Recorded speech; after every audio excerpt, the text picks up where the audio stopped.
Assalamualaikum warahmatullahi wabarakatuh. Terima kasih kepada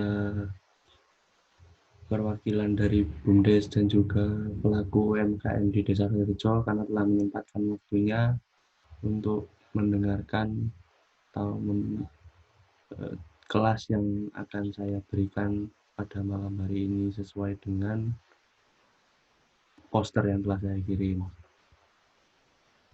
Sesuai dengan poster, maka kelas hari ini adalah tentang branding produk. Tentu di sini kelas ini akan penting untuk BUMDes dan juga UMKM dalam mengembangkan produk yang sudah dibuat.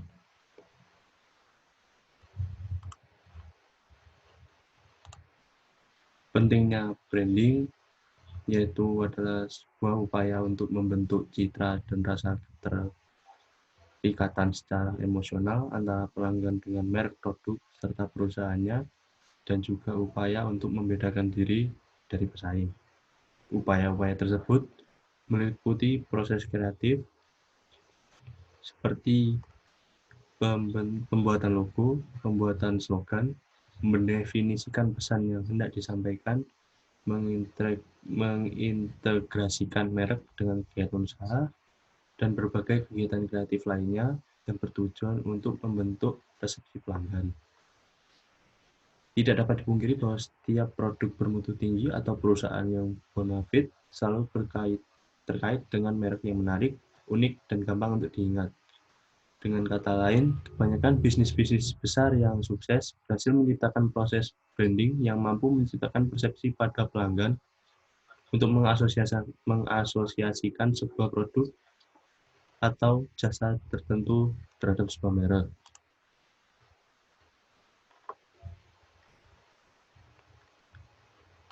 Untuk itu, kelas kali ini sangat penting menurut saya untuk disampaikan pada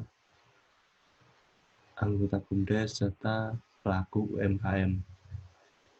Maka mari kita mulai. Saya akan share screen materi tersebut.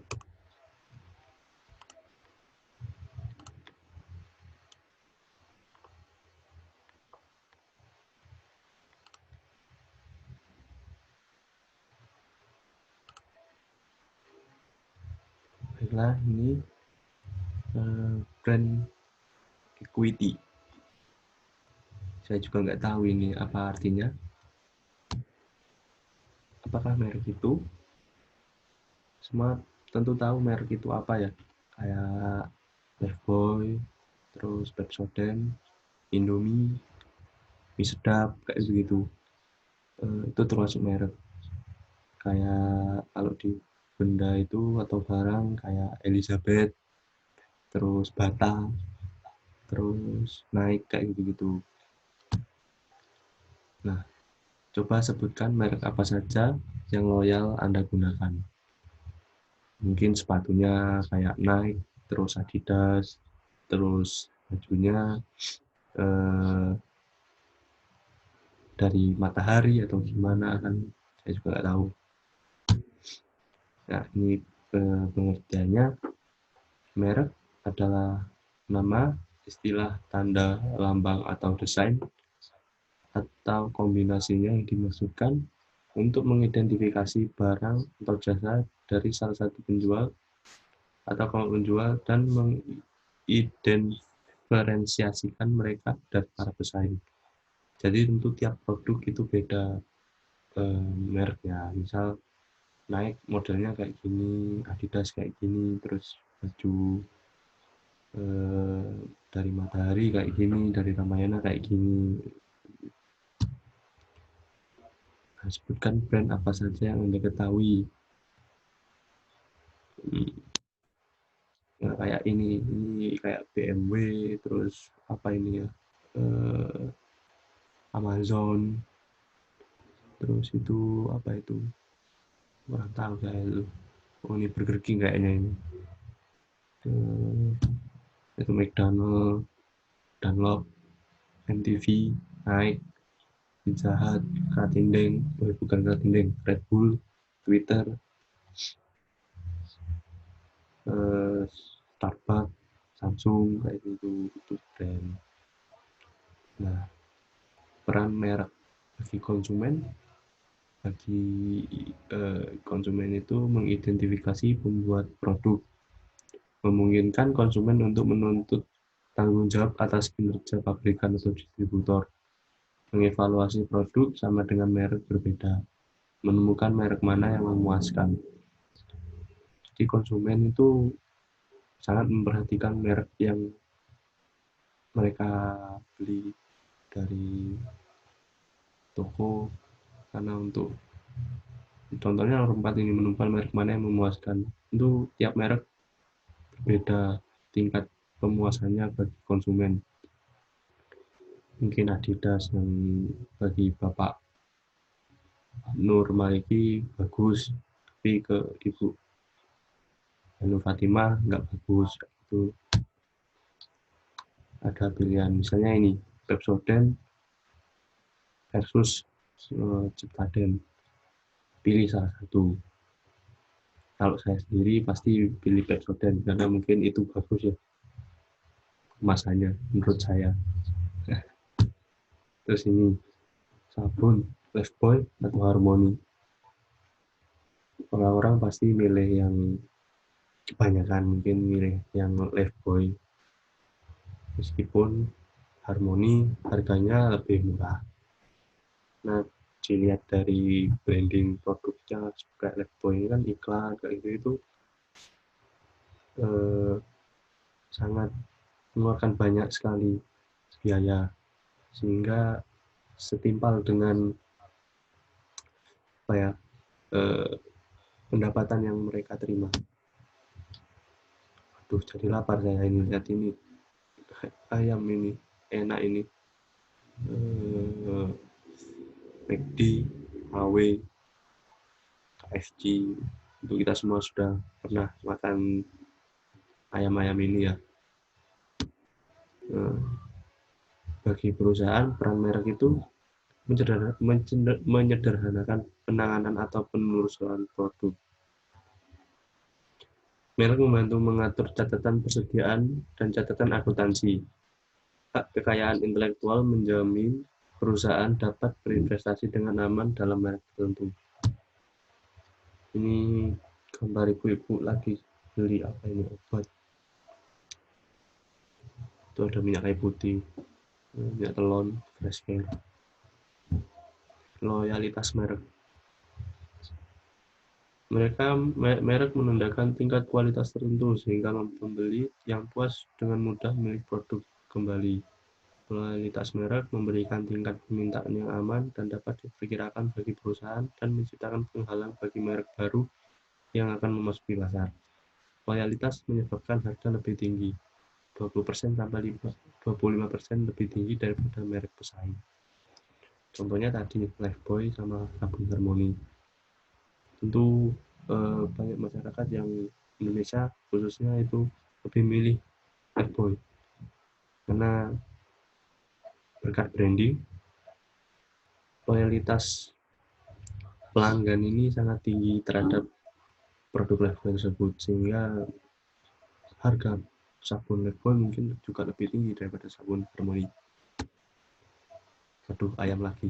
Rocket chicken, quick chicken, lebih pilih mana dari ayo? Ini saya sih lebih ke quick chicken. Menetapkan merek. Penetapan merek adalah memberikan kekuatan merek pada produk dan jasa. Penetapan merek adalah tentang menciptakan perbedaan antar produk. Agar strategi penetapan merek berhasil dan nilai merek dapat tercipta, konsumen harus diyakinkan bahwa ada perbedaan berarti di antara merek dalam kategori produk dan jasa. Tentu dalam merek ini, tiap merek itu berbeda ya, maksudnya tiap produk juga berbeda. Nah, pasti ada perbedaan di tiap merek. Kayak sabun ini Lux, Lifebuoy, Citra, Body Wash itu kan semua sabun, cuma pasti berbeda tiap-tiap merek. Mungkin dari harganya, atau dari iklannya, atau mungkin dari logonya, sehingga pelanggan atau pembeli atau konsumen ini punya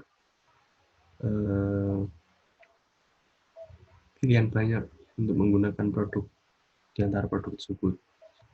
Mungkin mereka memilih logonya yang bagus, yang ada anak-anaknya, yang kelihatan sehat, pilih Lifebuoy. Mungkin dilihat dari wah itu cantik, mungkin pilih Citra atau Lux.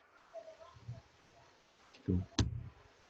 Kunci perbedaan merek, manfaat produk, inovasi berkelanjutan, sarana yang tidak berhubungan dengan produk, misal Chanel, Gucci, Louis Vuitton menjadi pemimpin dalam kategori produk mereka dengan memahami motivasi dan keinginan konsumen serta menciptakan citra yang relevan dan menarik.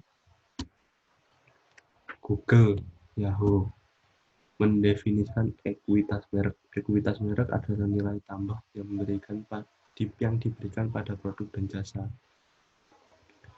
Ekuitas merek dapat dilihat dari cara konsumen berpikir, merasa dan bertindak dalam hubungannya dengan merek, dan juga harga, pangsa pasar, dan profitabilitas yang diberikan merek bagi perusahaan. Brand equity, ada brand awareness, perceived quality, brand loyalty, brand identity, brand association. Brand awareness adalah kemampuan dari pelanggan potensial untuk mengenali atau mengingat bahwa suatu merek termasuk ke dalam kategori produk tertentu. Tingkatan unaware of brand recognition, brand recall, top of mind. Nah, ini ada kayak suatu hari di udara yang sangat panas, Anda sangat kelaparan dan berminat membeli minuman dingin segar. Anda masuk ke dalam minimarket, Anda berjalan menuju kulkas pendingin minuman. Minuman apa yang akan Anda beli? Nah, itu pasti sudah kayak loyalitas kita itu pasti langsung memilih, oh dulu pernah minum kayak gini, enak di cuaca seperti ini, akhirnya pilih minuman ini. Oh dulu di cuaca panas terus masuk ke minimarket ini, minuman ini kayaknya enak, mau beli ini lagi ya. Tuh. Lalu ada brand association. Brand association merupakan merupakan sesuatu yang terhubung di memori pelanggan. Ada beberapa cara menciptakan brand association, yaitu mengasosiasikan merek dengan atribut atau karakteristik produk. Contoh, Pepsodent Whitening dengan pasta gigi untuk memulihkan gigi. Ada teh botol sosro dengan iklannya yang sangat populer, apapun makanannya, minumnya teh botol sosro. Ada Aqua yang tentu sudah sangat lama berada di Indonesia. Ada Pocari dari Jepang ini. Brand loyalty merupakan ukuran ketertarikan pelanggan terhadap suatu merek. Tingkat ketertarikan pelanggan dapat dibagi dalam 4 tingkatan: Swisher, top price, sensitive, pelanggan tidak loyal, satisfied atau habitual buyer, pelanggan puas, satisfied buyer with switching cost, pelanggan puas dan jika ingin berpindah merek mereka harus mengeluarkan biaya, committed buyer, pelanggan bangga terhadap produk dan merekomendasikannya. Brand identity adalah elemen visual yang mempresentasikan seperti apa sebuah perusahaan terlihat dan bagaimana citranya. Atribut perceived quality merupakan persepsi pelanggan terhadap kualitas atau keunggulan suatu produk atau jasa. Semakin baik persepsi pelanggan, maka akan semakin tinggi potensi pelanggan untuk menggunakan produk. Prinsip Ekuitas merek berbasis pelanggan. Prinsip dari merek berbasis pelanggan adalah bahwa kekuatan merek terletak pada apa yang dilihat, dibaca, didengar, dipelajari, dipikirkan, dan dirasakan pelanggan tentang merek sepanjang waktu. Maka mencapai ekuitas merek yang baik adalah sesuatu yang sangat penting. Ketika nanti BUMDes atau UMKM akan melakukan branding produk, maka apa yang diunggulkan dalam produk tersebut adalah sesuatu yang dilihat, dibaca, didengar, dipelajari, dipikirkan, dan dirasakan pelanggan tentang merek dari kerjasama BUMDes ataupun UMKM-nya. Nah, ini ada 3 bahan kunci ekuitas merek. Ekuitas merek timbul akibat perbedaan respon konsumen. Perbedaan respon adalah akibat pengetahuan konsumen tentang merek. Respon diferensial dari konsumen yang membentuk ekuitas merek tercermin dalam persepsi, preferensi, dan perilaku yang berhubungan dengan semua aspek pemasaran merek. Tantangan membangun merek ini cocok untuk BUMDes yang baru mau. Jadi, tantangan utama dalam membangun merek yang kuat adalah memastikan bahwa pelanggan memiliki jenis pengalaman yang tepat dengan produk, jasa, atau program pemasaran mereka untuk menciptakan pengetahuan merek yang diinginkan. Contoh, memberikan fasilitas test drive, food tester, demi handphone, sampel produk, kamar pas, experience room. Jadi, cara tepat itu untuk membentuk pelanggan ini diberikan contoh seperti apa sih produknya, seperti apa sih hasil produknya gitu.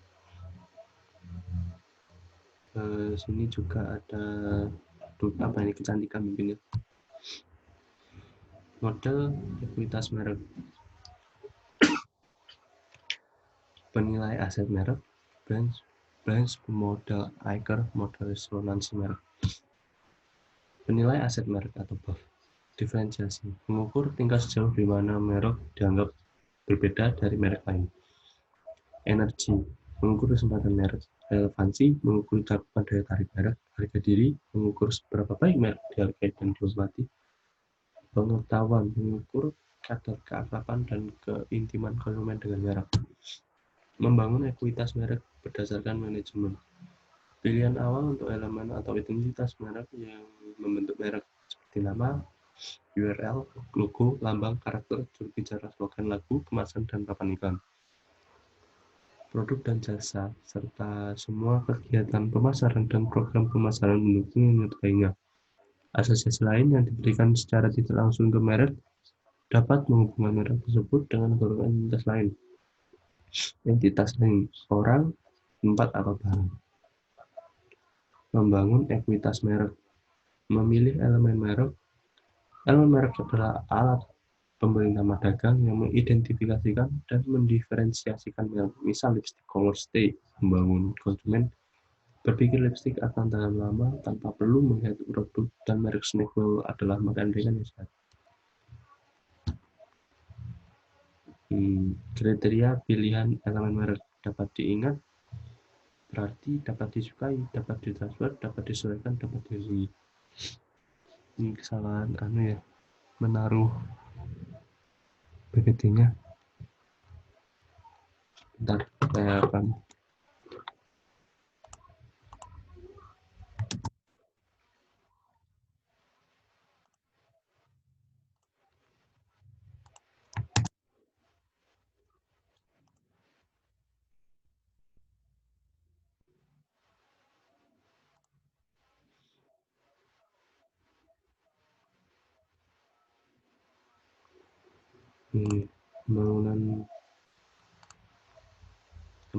pembangunan merek diferensif dan berhubung dengan cara menurut dan melindungi ekuitas elemen merek.